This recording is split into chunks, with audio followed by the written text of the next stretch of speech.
नमस्कार मित्रांनो, जय जिजाऊ, जय शिवराज, जय शंभूराजे. मित्रांनो, छत्रपती शिवाजी महाराज हे नाव ऐकले नसेल असा भारतामधील एकही नागरिक नसेल. भारतच नव्हे तर जगातील अनेक देश छत्रपती शिवाजी महाराजांचा कार्याचा, विचारांचा अभ्यास आपल्या देशामध्ये करतात आणि आपल्या देशाचा विकास कसा होईल यासाठी प्रयत्न करतात. ज्या माणसाचं आयुष्य फक्त 50 वर्षाचं आणि या 50 वर्षाच्या आयुष्यामध्ये जो माणूस अजरा अमर झाला, जोपर्यंत चंद्र सूर्य आहेत तोपर्यंत महाराजांचं नाव असेल, अशा या मानवाने केलं तरी काय. हो, मी मानवच म्हणेल, कारण की या पृथ्वी तलावावरती अनेक देवदेवतांनी जन्म घेतला आणि आपल्या चमत्काराने, आपल्या दैवी शक्तीने ते अजरा अमर झाले. पण छत्रपती शिवाजी महाराज आपल्यासारखे हाडामासाचे एक माणूस म्हणून ज्यांनी जन्म घेतला, पण स्वकर्तृत्वाने त्यांना या महाराष्ट्रामध्ये, या देशामध्ये दैवत्व प्राप्त झाले. मित्रांनो, 50 वर्षाचं फक्त आयुष्य. सध्याच्या घडीला माणसाचं रिटायरमेंटही 60व्या वर्षानंतर होतं आणि समाजकार्याचं जे काही ध्येय असतं एखाद्याच्या मनामध्ये, तर तो बोलतो रिटायरमेंट नंतर मी समाजसेवा करेल. पण माझ्या राजाचं आयुष्य फक्त 50 वर्ष. 1630 रोजी राजाचा जन्म शिवनेरी किल्ल्यावरती झाला. 15 वर्षाचा असणारा तो मुलगा आपल्या बाल मित्रांना घेऊन रायरेश्वराच्या मंदिरामध्ये गेला आणि स्वराज्याची शपथ घेतली. स्वराज्य म्हणजे काय? आमचं स्वतःचं राज्य. या महाराष्ट्रावरती, या मातीवरती मोगल, आदिलशाही, निजामशाही यांनी या महाराष्ट्राचे लचके तोडले. हा भाग आमचा, हा भाग आमचा. पण तेथील लोकांचा विचार कोणी नाही केला, जो तो आपला ऐशो आराम आणि आपली शक्ती कशी वाढेल यासाठी प्रयत्नात होते. पण या महाराष्ट्रातील जनतेला, आपल्या जनतेला स्वतःचं राज्य देण्याचं काम जर कोणी केलं, त्यांचा स्वाभिमान जागृत करण्याचं काम जर कोणी केलं, छत्रपती शिवाजी महाराज. 1645 मध्ये स्वराज्याची शपथ घेतली आणि 1648 मध्ये पहिला रणसंग्राम पुरंदरला झाला. आदिलशहाचा फतेखान आला, त्याचा पराभव महाराजांनी केला. आदिलशहाला बातमी गेली, आदिलशहाने हलक्यात घेतलं. 1648 गेलं. महाराज छोटे मोठे आदिलशाहीचे किल्ले जे स्वतःच्याच वडिलांच्या एक त्या छत्राखाली होते ते जिंकत होते, पण त्याला अनेक आदिलशाह देखील हलक्यात घेत होता. 1656 जावळी प्रांत, की जो सर्वात मोठा मोऱ्यांचा प्रांत होता, पण महाराजांनी संपूर्ण आयुष्याचं तुम्ही चरित्र बघा, त्यांनी आपल्या माणसांना मोठं करण्याचं काम केलं, कोणालाही खाली ओढण्याचं काम केलं नाही. ठरवलं असतं तर जावळी प्रांत कधीच काबीज केला असता, पण नाही. मोरे ही आपलेच, ही समजूत महाराजांची होती. आजही मराठी माणसांनी तेच चुकतं.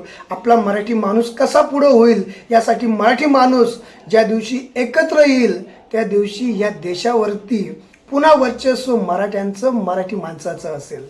महाराजांनी ज्यावेळेस हा यशवंतराव मोरे महाराजांच्या विरुद्ध जायला लागला, त्यावेळेस जावळी प्रांत महाराजांनी काबीज केला आणि महाराष्ट्रामधील मोठा एक प्रांत स्वराज्यामध्ये आला.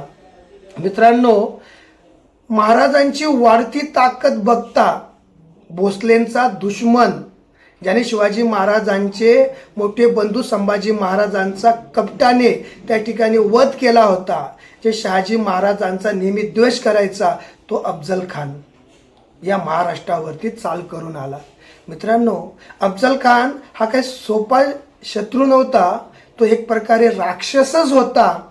ज्यावेळेस या जगाच्या संपूर्ण कानाकोपऱ्यामध्ये नाव घेतलं जायचं की या जगामध्ये सर्वात बलवान, ताकदवान कोण, तर त्यावेळेस या अफजल खानाचं नाव घेतलं जायचं. ज्यावेळेस अफजल खान महाराष्ट्रावरती चालून आला, त्यावेळेस 90% लोकांना वाटत होतं की आता छत्रपती शिवाजी महाराजांचं काही खरं नाही. पण मित्रांनो, या राक्षसाला महाराजांनी शक्तीने नाही मारू शकत, कारण की हा ताकदवर, पण याला युक्तीने आपण कसं मारू. म्हणून म्हणतात ना, कधी कधी शक्तीपेक्षा युक्ती भारी ठरते. हे शिवाजी महाराजांनी आपल्या कार्यामधनं दाखवून दिलं आहे आणि या युक्तीने अफजल खानाचा वध केला. आणि मित्रांनो, तेव्हापासून खरं छत्रपती शिवाजी महाराजांचं नाव महाराष्ट्राच्या बाहेर गेलं. अफजल खानाला जो औरंगजेब देखील घाबरत होता, त्या अफजल खानाला छत्रपती शिवाजी महाराजांनी ठार केलं. 1659 मध्ये अफजल खानाचं त्या ठिकाणचं ते जे काही युद्ध होतं, जे संकट होतं ते टळत नाही. तोच 1660 मध्ये म्हणजे एका वर्षानंतर परत त्या ठिकाणी सिद्धी जोहर आला आणि ज्यावेळेस महाराज पन्हाळा किल्ल्यावरती होते त्याला वेढा दिला आणि महाराज पुन्हा एकदा संकटामध्ये अडकले. आणि त्यानंतर महाराज पन्हाळ्यावरून विशाळगडावरती कशा पद्धतीने आले, बाजीप्रभू देशपांडे यांनी त्यांच्यासाठी कशा पद्धतीने आपली प्राणाची त्या ठिकाणी त्याग करून महाराजांना सुखरूप विशाळगडाकडे पोहोचवलं. 1663 शाहिस्ते खान महाराष्ट्रावरती चालून आला. पुण्याच्या लाल महालमध्ये त्यांनी त्या ठिकाणी ठाण मारला आणि संपूर्ण महाराष्ट्राची नासाडी करायला सुरुवात केली. आणि त्या ठिकाणी आज आपण ज्याला सर्जिकल स्ट्राईक म्हणतो, पाकिस्तानामध्ये जाऊन आपले सैनिक त्यांना घुसून मारतात, ती सर्जिकल स्ट्राईक आमच्या राजांनी 450 वर्षापूर्वी केली. शाहिस्ते खानाच्या लाल महालामध्ये घुसून त्याचे बोटं छाटली. मुंडकच छाटणार होतं पण मुंडकाचा बेट त्याच्या बोटावरती गेला. 1663 शाहिस्ते खानाचा बंदोबस्त झाल्यानंतर शाहिस्ते खानाने जी काही नासधूस केली होती त्याची भरपाई म्हणून औरंगजेबाचं सर्वात महत्त्वाचं मौल्यवान असं शहर म्हणजे सुरत, या सुरतेवरती महाराजांनी त्या ठिकाणी हल्ला केला. 1664 मध्ये सुरत लुटली, बेचिराग केली आणि आपल्या जो काही नुकसान झालं होतं रयतेचं, शेतकऱ्यांचं, कष्टकऱ्यांचं, ते महाराजांनी त्याच्याच शहरामध्ये जाऊन त्या ठिकाणी भरपाई केली. 1665 मिर्झा राजे, हिंदूच हिंदूला कापू शकतो, हिंदूच हिंदूला मारू शकतो, हिंदूच हिंदूला हरवू शकतो, ही नीती तेव्हा त्या औरंगजेबाने आजमावली आणि मिर्झा राजाला ह्या शिवाजी महाराजांवरती चाल करून पाठवलं. त्या ठिकाणी छत्रपती शिवाजी महाराजांनी डोक्याचा वापर केला.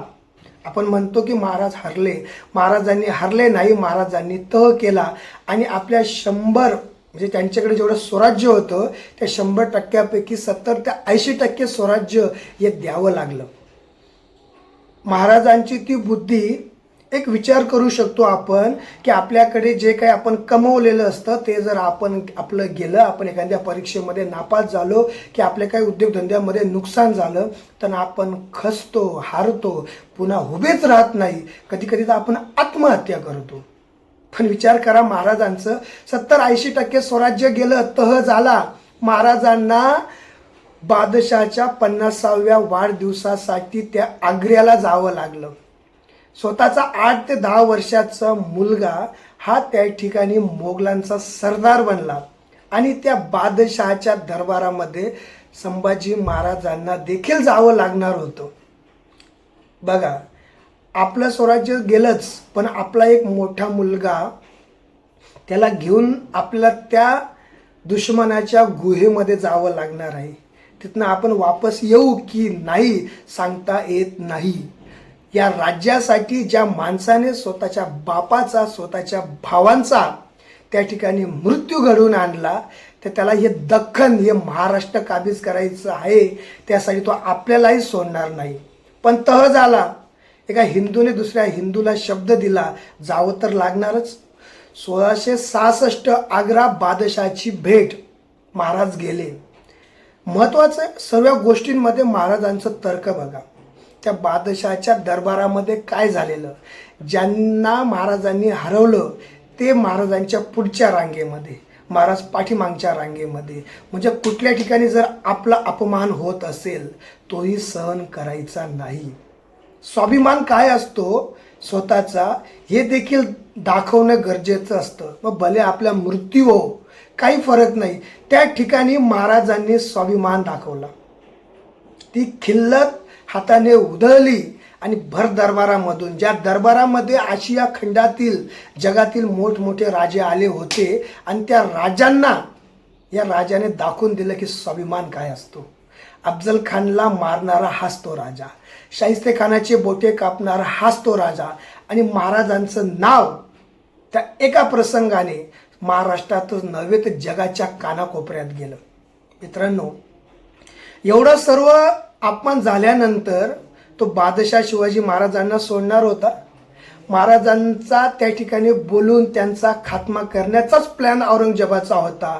पण विचार करा, आजही आग्र्यावरून महाराष्ट्रामध्ये स्वराज्यामध्ये छत्रपती शिवाजी महाराज कसे आले हे खुद्द छत्रपती शिवाजी महाराज आणि राजमाता जिजाऊ यांना सोडून कोणालाच माहिती नाही. अनेक जण सांगतात पिटाऱ्यातून आले, वेश बदलून आले, पण खरं कारण आजही कोणालाच माहिती नाहीये. कुठलाही पुरावा, शाश्वत पुरावा कोणाकडेच नाहीये. अशा पद्धतीने छत्रपती शिवाजी महाराज 1660 मध्ये आल्यानंतर थोडे दिवस थांबले. 1670 मध्ये पुन्हा सुरतेवरती आक्रमण केला. औरंगजेबाला स्वप्नातही वाटलं नव्हतं की एकदा सुरत लुटल्यानंतर पुन्हा छत्रपती शिवाजी महाराज सुरतेवरती आक्रमण करेल. पण महाराजांनी पुन्हा सुरत लुटली 1670 मध्ये. त्या 1670 मध्ये तानाजी मालुसरेंनी कोंढाणा जिंकला, म्हणजे सिंहगड स्वराज्यात आला आणि पुन्हा एकदा स्वराज्याची पायाभरणी झाली. मित्रांनो, संपूर्ण स्वराज्य गेल्यानंतर देखील महाराजांनी पुन्हा एकदा सुरुवात केली आणि 1670 ते 1680 या 10 वर्षाच्या कालखंडामध्ये 263 म्हणजे 250 पेक्षा जास्त किल्ले महाराष्ट्रामध्ये त्यांनी मिळवून दाखवले. महाराष्ट्रच नव्हे, देशामध्ये मिळवून दाखवले. सर्वीकडे छत्रपती शिवाजी महाराजांचा जयघोष होत होता. पण जोपर्यंत राज्याभिषेक होऊन एक अधिष्ठित राजा म्हणून महाराजांचा राज्याभिषेक होत नाही, तोपर्यंत राजा कोणी त्यांना मानायला तयार होणार नाही, अशी एक समजूत राज्यामध्ये पसरली. आणि 1674 मध्ये छत्रपती शिवाजी महाराजांनी स्वतःचा राज्याभिषेक केला. जगातील सर्वोत्कृष्ट असा सोहळा, ज्याचं नुसतं आपण पुस्तकामध्ये वाचलं किंवा चित्रपटामध्ये नुसतं बघितलं तरी डोळ्यांचं पार न फेडणारा तो असा एक उत्सव सोहळा जो आपल्या पूर्वजांनी बघितला आणि ते भाग्य झालं, असा सोहळा झाला. 1674 मध्ये राज्याभिषेक झाल्यानंतर त्याच वर्षामध्ये माँसाहेब जिजाऊ, जे त्यांच्या मुख्य गुरु की ज्यांनी स्वराज्य घडवण्यासाठी त्यांना प्रेरणा दिली, त्यांचा देखील मृत्यू झाला. ते दुःख पचवून 1676 मध्ये दक्षिण दिग्विजय महाराजांनी सुरू केला. आणि या दक्षिण मोहिमेमध्ये 1.5 ते 2 वर्षे चाललेली मोहीम, या मोहिमेमध्ये आता ही सर्वात महत्त्वाची मोहीम. महाराज तिकडे कर्नाटक, तामिळनाडू त्या भागामध्ये गेले, तिकडचा भाग जिंकू लागले.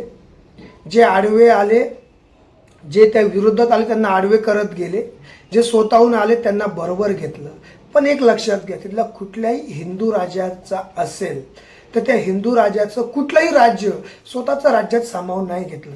तुम्ही राजे राहा, याच ठिकाणी राज्य करा, पण त्या ठिकाणी आमच्या आधिपत्याखाली तुम्ही काम करा. कुठल्याही मुस्लिम राज्यामध्ये जाऊन तिथली मस्जिद तोडली नाही. महाराजांनी कुठलीही मोहीम असू द्या, ना कुठल्या मुस्लिम महिलेवरती अत्याचार केला, ना कोणत्या मुस्लिमांवरती अत्याचार केला, ना त्यांना हिंदू धर्मामध्ये या म्हणून त्यांना जबरदस्ती केली. दक्षिण दिग्विजय झाल्यानंतर महाराजांचं स्वराज्य जणू काही दिल्लीला टक्कर द्यायला तयार झालं होतं. म्हणतात की बादशाह मोगलांनंतर या भारतातील सर्वात मोठं राज्य हे मराठ्यांचं राज्य तयार झालं होतं. 1680 मध्ये महाराजांचा मृत्यू झाला. या महाराष्ट्रातील या शिवभक्तांसाठी, या मराठी माणसांसाठी सर्वात काळा दिवस. 1630 ते 1680 50 वर्षाचं आयुष्य. 50 वर्षाच्या आयुष्यामध्ये म्हटलं जातं की एखादा माणूस जर कधी हरत नसेल तर त्या ठिकाणी त्याला बदनाम केलं जातं. अनेक राजांनी असंच कट कारस्थान करून दुसऱ्यांना बदनाम केलं. पण माझ्या राजाचं चारित्र्य निष्कलंक चारित्र्य, की ज्याला बदनामीही करू शकले नाही. माझ्या राजाच्या दरबारात कधीही महिला नाचली नाही.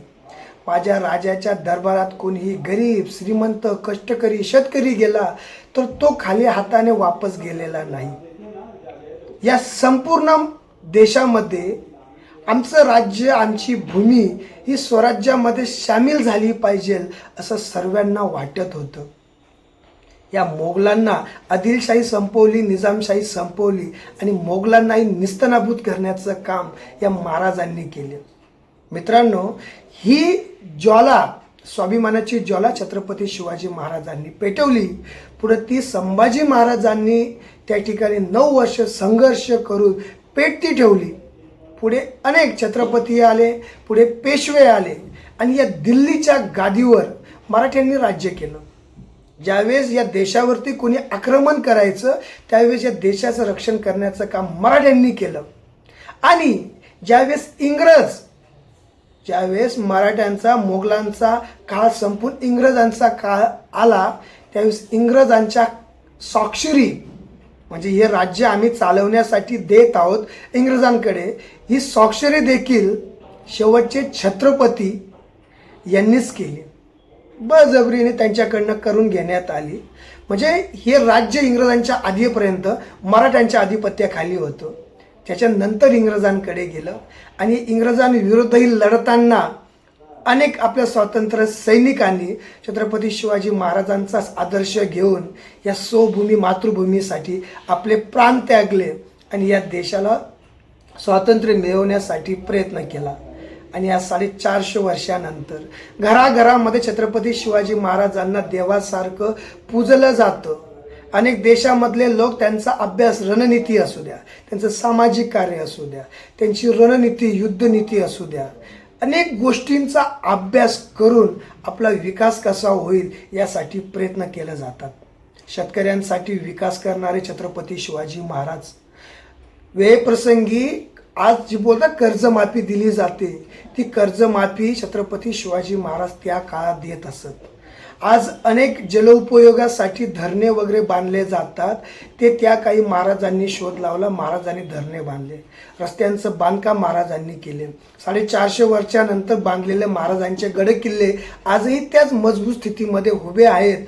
पण आज 20 वर्षापूर्वी बांधलेलं आपल्या गव्हर्नमेंटचं काम मात्र आज निस्तनाभूत होऊन जातं. ही निष्ठा मित्रांनो, एकमेव काळ होता महाराजांचा की ज्यासाठी ते मावळे मरण्यासाठी तयार होते. एखादं युद्ध असेल, त्या युद्धामध्ये मरण हे निश्चित आहे, त्यासाठी स्पर्धा लागायची. महाराज मी जातो, महाराज मी जातो, महाराज मी जातो. मरणासाठी स्पर्धा लागणारं एकमेव काळ म्हणजे छत्रपती शिवाजी महाराजांचा काळ होता मित्रांनो.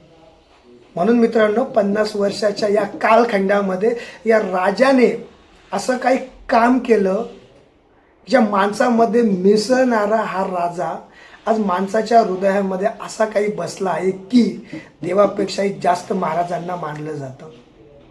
50 वर्षाच्या काळामध्ये या राजाने जे काही केलं, आज अनेक ठिकाणी महाराजांचे मंदिर आहेत. का की या माणसाने माणसाचा जन्म घेऊन माणसाद्वारे अशा माणसाच्या माणुसकीने असं काही काम केलं की देवतांचं रक्षण देखील महाराजांनी केलं. आज आपल्या अंगणातील तुळस, गोठ्यातील गाय, मंदिरातील देव जर साबूत आहेत तर ते छत्रपती शिवाजी महाराजांमुळे. आणि हे सत्य कोणी नाकारू शकत नाही. म्हणून माझा राजा कुठलाही देव नव्हता, तर माझा राजा एक माणूस म्हणून जन्माला आला, माणूस म्हणून मेला आणि मेल्यानंतर घराघरामध्ये दैवत्व प्राप्त करून गेला. असा माझ्या राजाचे विचार, आचार प्रत्येकाने स्वतःच्या चारित्र्यामध्ये आत्मसात करा आणि ते चारित्र्याने समाजामध्ये वागा. कितीही अपयश येऊ द्या, किती संकट येऊ द्या, काही होऊ द्या, तुम्ही हारणार नाही. हारले तरी पुन्हा उठणार आणि त्याच जोशाने पुन्हा स्वाभिमानाने या समाजामध्ये राहणार. या छत्रपती शिवाजी महाराजांना मानाचा मुजरा करतो आणि सर्वांना जय शिवराय.